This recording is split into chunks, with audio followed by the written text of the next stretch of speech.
Good afternoon, welcome back to my YouTube channel. ಇವತ್ತು ನಾನು ಬಂದು ಯಾವುದೇ ಥರದ ಡೈಲಿ ವ್ಲಾಗ್ ಮಾಡ್ತಾ ಇಲ್ಲ. ಸೊ ಇವಾಗ ಬಂದು ನಮ್ಮ ಮನೆಯಲ್ಲಿ ಸಾಂಬಾರಿಲ್ಲ ಊಟಕ್ಕೆ, ಹಾಗಾಗಿ ಕಾಯಿ ರಸ ಮಾಡೋಣ ಅಂತ. ಕಾಯಿ ರಸಮ್ ಅಂತ ಹೊಸದು ರೆಸಿಪಿ ನನಗೆ, ಓಕೆನಾ? ಹಾಗಾಗಿ ಯೂಟ್ಯೂಬಲ್ಲಿ ನೋಡ್ಕೊಂಡು ಮಾಡ್ತಾ ಇದ್ದೀನಿ. ಸೊ ದೇವಸ್ಥಾನದಿಂದ ತಂದಿರೋಂಥ ಕಾಯಿಗಳು ತುಂಬ ಉಳ್ಕೊಂಡಿದ್ದು, ತುರಿದು ಇಟ್ಕೊಂಡಿದ್ರೆ ಏನು ಮಾಡೋದು, ಜಾಸ್ತಿ ನಾವು ಮಸಾಲ ಐಟಮ್ಸ್ ಮಾಡಲ್ಲ ಮನೇಲಿ, ಹಾಗಾಗಿ ವೇಸ್ಟ್ ಆಗುತ್ತೆ ಅಂದ್ಬಿಟ್ಟು ಕಾಯಿ ರಸಮ್ ಮಾಡ್ತಾ ಇದ್ದೀನಿ. ಬಟ್ ಇದಕ್ಕೆ ಹಸಿ ಕಾಯೇ ಆಗಬೇಕು, ಒಣಗಿರೋ ಕೊಬ್ಬರಿ ಎಲ್ಲ ಯೂಸ್ ಮಾಡೋಂಗಿಲ್ಲ. ಸೊ ಇದಕ್ಕೆ ಏನೇನು ಪದಾರ್ಥ ಹಾಕೊಳ್ತೀನಿ ಅಂತ ತೋರಿಸ್ತೀನಿ ಬನ್ನಿ. ದಿಢೀರ್ ಅಂತ ಮಾಡ್ಬೋದಂತೆ, ತುಂಬ ಚೆನ್ನಾಗಿರುತ್ತಂತೆ. ಸೊ ನಾನು ಟ್ರೈ ಮಾಡೋಣ ಅಂತ ಫಸ್ಟ್ ಟೈಮ್ ಟ್ರೈ ಮಾಡ್ತಾ ಇರೋದು. ಸೊ ನಿಮ್ಮ ಜೊತೆ ನಾನು ಶೇರ್ ಮಾಡ್ಕೊಳ್ತಾ ಇದ್ದೀನಿ, ನಿಮಗೂ ಯೂಸ್ ಆಗ್ಬೋದು ಅಂತ. ಯಾರಿಗೆಲ್ಲ ಇನ್ನೂ ನನ್ನ ಚಾನಲ್ ಸಬ್ಸ್ಕ್ರೈಬ್ ಆಗಿಲ್ಲ, ಪ್ಲೀಸ್ ಸಬ್ಸ್ಕ್ರೈಬ್ ಆಗಿ ಸಪೋರ್ಟ್ ಮಾಡಿ ಅಂತ ಕೇಳ್ಕೊಳ್ತೀನಿ. ಬನ್ನಿ ಏನೇನು ಇಂಗ್ರೀಡಿಯೆಂಟ್ಸ್ ಬಳಸ್ಕೊಳ್ತೀನಿ ಅಂತ ತೋರಿಸ್ತೀನಿ, ಹಾಗೆ ಹೇಗೆ ಮಾಡೋದು ವಿಧಾನ ಅಂತ, ಏನೇನು ಇಂಗ್ರೀಡಿಯೆಂಟ್ಸ್ ಹಾಕೋತೀನಿ ಅಂತ ತೋರಿಸ್ತೀನಿ. ಇಲ್ಲಿ ನಾನು ತುರಿದಿಟ್ಕೊಂಡಿರೋಂತಹ ಕಾಯಿನ ಹಾಕ್ಕೊಳ್ತಾ ಇದ್ದೀನಿ. ನೀವು ಒಂದು ಕಾಯಿ ಪೂರ್ತಿ ಹಾಕ್ಕೊಳ್ಳಿ, ಎಷ್ಟು ಬೇಕಷ್ಟು. ಸೊ ಕಾಯಿ ಫ್ಲೇವರ್ ಚೆನ್ನಾಗಿ ಕೊಡೋದು ಇದಕ್ಕೆ ಅಂತೆ, ಹಾಗಾಗಿ ಕಾಯಿ ಹಾಕ್ಕೊಂಡಿದ್ದೀನಿ. ಮತ್ತು ಇದಕ್ಕೆ ಬಂದು ಸ್ವಲ್ಪ ಕೊತ್ತಂಬರಿ ಸೊಪ್ಪು ಹಾಕ್ಕೊಳ್ಳೋಣ. ಆನಂತರ ಇಷ್ಟು ತುಂಡು ಶುಂಠಿನ ನೀಟಾಗಿ ಒರೆದು ತೊಳೆದಿಟ್ಕೊಂಡಿದ್ದೀನಿ, ಇದನ್ನು ಸ್ಲೈಸ್ ಮಾಡಿ ಹಾಕೋಣ. ನೀಟಾಗಿ ಫೈನಾಗಿ ಪೇಸ್ಟ್ ಮಾಡ್ಕೋಬೇಕು. ಹಾಗೆ ಒಂದು ನಿಂಬೆ ಹಣ್ಣಿನ ಗಾತ್ರದಷ್ಟು ಹುಣಸೆ ಹಣ್ಣ ನೆನೆಸಿಟ್ಕೊಂಡಿದ್ದೀನಿ, ಲಾಸ್ಟಲ್ಲಿ ಹಾಕೋಣ ಒಗ್ಗರಣೆ ಎಲ್ಲ ಹಾಕಿದ್ಮೇಲೆ. ಇವಾಗ ಇದಕ್ಕೆ ಬಂದು ಜೀರಿಗೆ ಹಾಕೋಣ. ಜೀರಿಗೆನೇ ಮೇನ್ ಫ್ಲೇವರ್ ಕೊಡೋದಂತೆ. ಒಂದು 3 ಸ್ಪೂನಷ್ಟು ಹಾಕ್ಕೊಳ್ತೀನಿ. 1 2 3 ಸಾಕು, ಈ ಸ್ಪೂನಾಗಿ ಹಾಕ್ಕೊಂಡಿದ್ದೀನಿ. ಇವಾಗ ಇದಕ್ಕೆ ಬೆಳ್ಳುಳ್ಳಿ ಹೆಸರು ಹಾಕ್ಕೊಳ್ಳೋಣ. ಇವಾಗ ಮೆಣಸು ಹಾಕ್ಕೊಳ್ತೀನಿ, 1 ಸ್ಪೂನಷ್ಟು ಮೆಣಸು ಹಾಕ್ಕೊಳ್ಳೋಣ ಸಾಕು. ಯಾಕಂದರೆ ಹಸಿಮೆಣಸಿಕಾಯಿ ಹಾಕ್ಕೊಳ್ತೀನಿ, ಹಾಗಾಗಿ 1 ಸ್ಪೂನಷ್ಟು ಸಾಕು ಮೆಣಸು, ಕಾಳು ಮೆಣಸು. ಮತ್ತು ಒಂದು 4-5 ಖಾರ ಹೇಗಿರುತ್ತೆ ಅದ್ರ ಮೇಲೆ ಡಿಪೆಂಡ್ಸು. ಒಂದು 5-6 ಹಾಕ್ಕೊಳ್ತೀನಿ ಹಸಿಮೆಣಸಿಕಾಯಿ. ಸ್ವಲ್ಪ ಖಾರ ಇರಬೇಕಲ್ವ ರಸಮ್ ಅಂದರೆ, ಹಾಗಾಗಿ ಟ್ಯಾಂಗಿನೆಸ್ಸು ಮತ್ತು ಖಾರ ಎರಡೂ ಚೆನ್ನಾಗಿರಬೇಕು ರಸಮ್ಗೆ. ಸೊ ಇವಾಗ ಇದಕ್ಕೆ ಬಂದು ಬೆಳ್ಳುಳ್ಳಿ ಹಾಕ್ಕೊಳ್ಳೋಣ. ಮತ್ತು ಒಂದು ಸ್ವಲ್ಪ ಕರಿಬೇವು, ಹಸಿ ಕರಿಬೇವು, ಒಂದು ಸ್ವಲ್ಪ ಬೆಳ್ಳುಳ್ಳಿ ಹಾಕ್ಕೊಂಡ್ರೆ ಆಯಿತು. ಇದನ್ನು ಫೈನಾಗಿ ಪೇಸ್ಟ್ ಮಾಡ್ಕೊಬರೋಣ. ಇದಕ್ಕೆ ಇವಾಗ 1 ಗಡ್ಡೆ, ಚಿಕ್ಕ ಗಡ್ಡೆ ಅಷ್ಟು ಬೆಳ್ಳುಳ್ಳಿ ಹಾಕೋತಾ ಇದ್ದೀನಿ. ಸಿಪ್ಪೆ ತೆಗೆದು ಬೇಕಾದ್ರೆ ಹಾಕೋಬೋದು, ನಾನು ಹಾಗೆ ಹಾಕೋತಾ ಇದ್ದೀನಿ.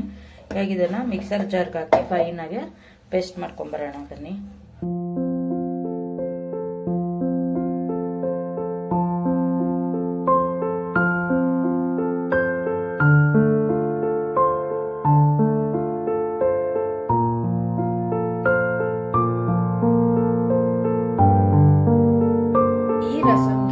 ಯಾವುದೇ ತರಹದ ಬೇಳೆ ಮತ್ತೆ ತರಕಾರಿ ಅಂದ್ರೆ ಟೊಮೊಟೊ ಇದ್ಯಾವುದು ಬಳಸಲ್ಲ, ಹಾಗೆ ಮಾಡೋ ಅಂಥದ್ದು.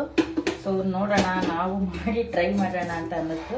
ಇವತ್ತು ಹೆಂಗಿದ್ರು ಸಾಂಬಾರು ಇರಲಿಲ್ಲ ಮನೇಲಿ ಊಟಕ್ಕೆ, ಹಾಗಾಗಿ ಹೊಟ್ಟೆ ಬೇರೆ ಸಿಕ್ಕಾಬಿಟ್ಟೆ ಹಸಿತಾ ಇದೆ. ಚೆನ್ನಾಗಿ ಬಂದರೆ, ಸಕ್ಸಸ್ ಆದರೆ, ಮಾಮೂಲಿ ದೇವರ ಪೂಜೆಗಳು ಮಾಡಿಸಿದಾಗ, ಬೇರೆ ಯಾವ್ದಾರು ಫಂಕ್ಷನ್ ಮಾಡಿದಾಗ ಜನ ಇರ್ತಾರಲ್ವ, ತುಂಬ ಜನ, ಬೇಳೆ ಬೇಯಿಸಿ ಮಾಡೋದ್ರಕ್ಕಿಂತ ಕಾಯಿ ವೇಸ್ಟ್ ಆಗೋ ಬದಲು ಕಾಯಿ ರಸಮೇ ಮಾಡಿಬಿಡೋಣ ಅಂತ. ಸೊ ಟ್ರೈ ಮಾಡ್ತಾ ಇದ್ದೀನಿ, ಸಕ್ಸಸ್ ಆಗಿ ಬರುತ್ತೋ ಇಲ್ವೋ ಗೊತ್ತಿಲ್ಲ, ನೋಡೋಣ ಬನ್ನಿ ಹೇಗೆ ಮಾಡೋದು ಅಂತ. ಫೈನಾಗಿ ಪೇಸ್ಟ್ ಮಾಡ್ಕೊಂಡು ಬಂದಿದ್ದೀನಿ ಇವಾಗ ಆಲ್ರೆಡಿ. ಇವಾಗ ಒಗ್ಗರಣೆ ಅವ್ನು ಮಾಡಿದ್ರೆ ಮುಗಿದು, ಚೆನ್ನಾಗಿ ಕೊತ ಅಂತ ಕುದಿದ ತಕ್ಷಣ ಅನ್ನಕ್ಕೆ ಹಾಕೊಂಡು ತಿಂದ್ಬಿಡೋಣ. ಸಖತ್ ಮಾಮೂಲಿ ಒಗ್ಗರಣೆ ಸ್ವಲ್ಪ ಎಣ್ಣೆ ಹಾಕ್ಕೊಂಡಿದ್ದೀನಿ. ಇವಾಗ ಸ್ವಲ್ಪ ಸಾಸಿವೆ ಹಾಕ್ಕೊಳ್ಳೋಣ, ಎಣ್ಣೆ ಕಾದಿದೆ.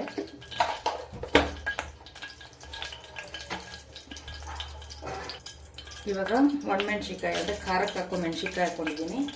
ಒಂದು ಸ್ವಲ್ಪ ಕರಿಬೇವು ಹಾಕ್ಕೊಳ್ಳೋಣ. ಚಟಪಟ ಅಂತ ಸಿಡಿಲಿದು ಇಚ್ಚಿಟ್ಟಿದ ತಕ್ಷಣ ರುಬ್ಬಿರೋಂತಹ ಪೇಸ್ಟನ್ನು ಹಾಕ್ಕೊಳ್ಳೋಣ. ಚಟಪಟ ಅನ್ನೋದಕ್ಕಿಂತ ಈ ಮೆಣಸಿನ್ಕಾಯಿ ಸ್ವಲ್ಪ ಕರಕಲಾಗಬೇಕು ರಸಮ್ಗೆ, ಹಂಗಿದ್ರೇ ಟೇಸ್ಟು. ಹಾಗಾಗಿ ಇವಾಗ ಬಂದು ಇಲ್ಲಿ ನೋಡಿ, ರುಬ್ಬಿರೋಂಥ ಫೈನಾಗಿ ರುಬ್ಬಿರೋಂತಹ ಪೇಸ್ಟ್ ರೆಡಿಯಾಗಿದೆ. ಕಾಯಿ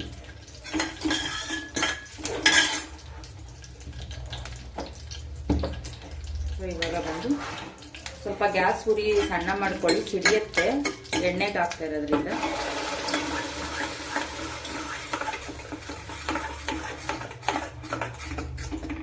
ಮಾಮೂಲಿ ಜಾರ್ ತೊಳೆಯಕ್ಕೆ ಒಂದಷ್ಟು ನೀರು ಹಾಕೊಂಡು ತೊಳೆದು ಹಾಕೋಣ. ಯಾಕಂದರೆ ಇದು ರಸಮ್ ಅಲ್ವಾ, ಸ್ವಲ್ಪ ತೆಳ್ಳಗಿರ್ಬೇಕು, ಹಾಗಾಗಿ 1 ಚಿಟಿಕೆ ಅಷ್ಟು ಅರಿಶಿನ ಹಾಕೋದು. ಇವಾಗ ನೀರನ್ನು ಆ್ಯಡ್ ಮಾಡೋಣ, ಚೆನ್ನಾಗಿ ಕುದೀಲಿ. ಆಮೇಲೆ ಹುಣಸೆಹಣ್ಣಿನ ರಸ ಹಾಕ್ಕೊಳ್ಳೋಣ. ಸ್ವಲ್ಪ ಜಾರ್ ತೊಳೆದಿರೋಂತಹ ನೀರನ್ನು ಹಾಕ್ಕೊಂಡಿದ್ದೀನಿ. ನಮ್ಮ ಕನ್ಸಿಸ್ಟೆನ್ಸಿ ಎಷ್ಟು ಬೇಕು ಅಷ್ಟನ್ನು ನೋಡಿಕೊಂಡು ನಾನು ಸ್ವಲ್ಪ ಹಾಕ್ಕೊಳ್ತೀನಿ ನೀರು. ಇನ್ನೂ ಸ್ವಲ್ಪ ಹುಣಸೆ ಹಣ್ಣಿನ ಹುಳಿನ ಹಾಕ್ತೀನಲ್ಲ ನೋಡ್ಕೊಂಡು ಹಾಕೋಣ. ಚೆನ್ನಾಗಿ ಕುದೀಲಿ.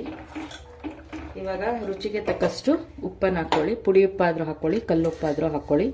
ನಿಮಗೆ ಯಾವುದು ಅಳತೆ ಗೊತ್ತಾಗುತ್ತೆ ಅದು. ನಾನು ಕಲ್ಲುಪ್ಪೆ ಯೂಸ್ ಮಾಡ್ಕೊಳ್ತೀನಿ. ಚೆನ್ನಾಗಿ ಕುದೀಲಿ. ಇದು ಮಾಡೋದು ತುಂಬ ಕಡಿಮೆ, ಯಾಕಂದರೆ ಕೆಲವೊಂದು ಇಷ್ಟ ಆಗುತ್ತೆ, ಕೆಲವೊಂದು ಇಷ್ಟ ಆಗಲ್ಲ. ಬಟ್ ಈ ಥರ ಸಾಂಬಾರ್ ರೆಸಿಪಿಗಳಾದರೆ ನಾನು ಟ್ರೈ ಮಾಡ್ತೀನಿ. ಯಾಕೆಂದರೆ ಕೆಲವೊಂದ್ಸತಿ ನನಗೂ ಅಡುಗೆ ಮಾಡೋದಕ್ಕೆ ತುಂಬ ಬೋರ್ ಆಗಿರುತ್ತೆ. ಅದರಲ್ಲಿ ಈ ರಸಮ್ ಎಲ್ಲ ನಂಗೆ ತುಂಬಾ ಇಷ್ಟ ಆಗುತ್ತೆ. ಹಾಗಾಗಿ ನಾನು ಟ್ರೈ ಮಾಡ್ತೀನಿ. ಜಾಸ್ತಿ ಗಟ್ಟಿ ಇರೋಂತಹ ಸಾಂಬಾರುಗಳಿಗಿಂತ ಇದು ತೆಳ್ಳಗಿರೋ ಸಾಂಬಾರು, ಉಪ್ಸಾರು, ಇಂಥದ್ದು ರಸಮ್ಗಳು ಅಂದರೆ ನಾನು ಹೊಸದು ಟ್ರೈ ಮಾಡೋದಂದರೆ ರಸಮೇ ಮೇಯ್ನ್ಲಿ. ಯಾಕಂದರೆ ಊಟ ಮಾಡಿದಾಗ ಸ್ವಲ್ಪ ಡೈಜೆಷನ್ ಚೆನ್ನಾಗಾಗತ್ತಲ್ವ, ಹಾಗಾಗಿ. ಆಮೇಲೆ ನನಗೆ ಈ ಹುಣಸೆ ಹಣ್ಣು, ಖಾರದ ಪುಡಿ ಮತ್ತು ಖಾರ ಎಲ್ಲ ಜಾಸ್ತಿ, ಉಪ್ಪು ಹುಳಿ ಖಾರ ಎಲ್ಲ ಇರಬೇಕು ಅಂತಾರಲ್ಲ ಅಡುಗೆಯಲ್ಲಿ, ಆ ಥರ ಅವೆಲ್ಲ ಜಾಸ್ತಿ ಇದ್ದಷ್ಟು ನಂಗೆ ತುಂಬ ಇಷ್ಟ ಆಗುತ್ತೆ. ಮೇಯ್ನ್ಲಿ ರಸಮ್ಗೆ ಹುಳಿ ಹಾಕೋದೇ ಇಂಪಾರ್ಟೆಂಟ್ ಅಲ್ವಾ, ಹುಣಸೆ ಹಣ್ಣಿನ ಹುಳಿ ಎಲ್ಲ. ಹಾಗಾಗಿ ನಾನು ಜಾಸ್ತಿ ಚೂಸ್ ಮಾಡೋದೇ ಹೊಸದಾಗಿ ಯಾವ್ದಾರ ರೆಸಿಪಿ ಅಂದರೆ ರಸಮ್ಗಳಲ್ಲಿ ಚೂಸ್ ಮಾಡ್ತೀನಿ. ಮಾಮೂಲಿ ಟೊಮೆಟೊ ರಸಮ್ ಮಾಡ್ತೀವಿ, ಬೆಳ್ಳುಳ್ಳಿ ರಸಮ್ ಮಾಡ್ತೀವಿ, ಹುಣಸೆ ಹಣ್ಣಿನ ರಸಮ್ ಮಾಡ್ತೀವಿ. ಒಂದೊಂದು ಥರ ಫ್ಲೇವರ್ ಚೆನ್ನಾಗಿರುತ್ತೆ. ಸೊ ಇದನ್ನು ಟ್ರೈ ಮಾಡೋಣ ಅನ್ನಿಸ್ತು, ಟ್ರೈ ಮಾಡ್ತಾ ಇದ್ದೀನಿ. ನೀವೊಂದ್ಸತಿ ಟ್ರೈ ಮಾಡಿ, ನಿಮಗೂ ರೆಸಿಪಿನ ಶೇರ್ ಮಾಡ್ತೀನಿ. ಓಕೆನಾ? ತಿಂದುಬಿಟ್ಟು ಹೇಳ್ತೀನಿ ನಾನು ರಿವ್ಯೂ ಹೇಗಿದೆ ಅಂತ. ಇವಾಗ ಬಂದು ಹುಣಸೆ ಹಣ್ಣಿನ ರಸನ ಆ್ಯಡ್ ಮಾಡೋಣ. ಒಂದು ನಿಂಬೆ ಹಣ್ಣಿನ ಗಾತ್ರದಷ್ಟು ತಗೊಳ್ಳಿ ಸಾಕು. ಚೆನ್ನಾಗಿ ಕುದಿಯಕ್ಕೆ ಬರ್ತಾ ಇದೆ, ಕುದೀಲಿ ಚೆನ್ನಾಗಿ. ಸಾಂಬಾರು ರಸಮ್ಮು ಯಾವುದೇ ಆಗ್ಬೋದು, ಚೆನ್ನಾಗಿ ಕುದ್ದಷ್ಟು ರುಚಿ ಜಾಸ್ತಿ. ಸೊ ಇದೊಂಥರ ಗ್ರೀನ್ ಕಲರ್ ಥರ ಬೇರೆ ಇದೆ ರಸಮ್ಮು, ಚೆನ್ನಾಗಿರುತ್ತೆ ಅಂದ್ಕೊಂಡಿದ್ದೀನಿ. ನೋಡೋಣ ಹೇಗಿರುತ್ತೆ ಅಂತ. ಸ್ಮೆಲ್ ಅಂತೂ ಘಾಟು ಸಖತ್ ಬರ್ತಾ ಇದೆ, ಯಾಕಂದರೆ ಮೆಣಸು ಜೀರಿಗೆ ಎಲ್ಲ ಹಾಕಿರೋದ್ರಿಂದ ತುಂಬ ಚೆನ್ನಾಗಿರುತ್ತೆ. ಚೆನ್ನಾಗಿ ಕುದೀಲಿ. ಇನ್ನೊಂದು ಸ್ವಲ್ಪ ನೀರು ಆ್ಯಡ್ ಮಾಡ್ತೀನಿ, ಸ್ವಲ್ಪ ತೆಳ್ಳಗಿರಿ ಅಲ್ವಾ, ಹಾಗಾಗಿ.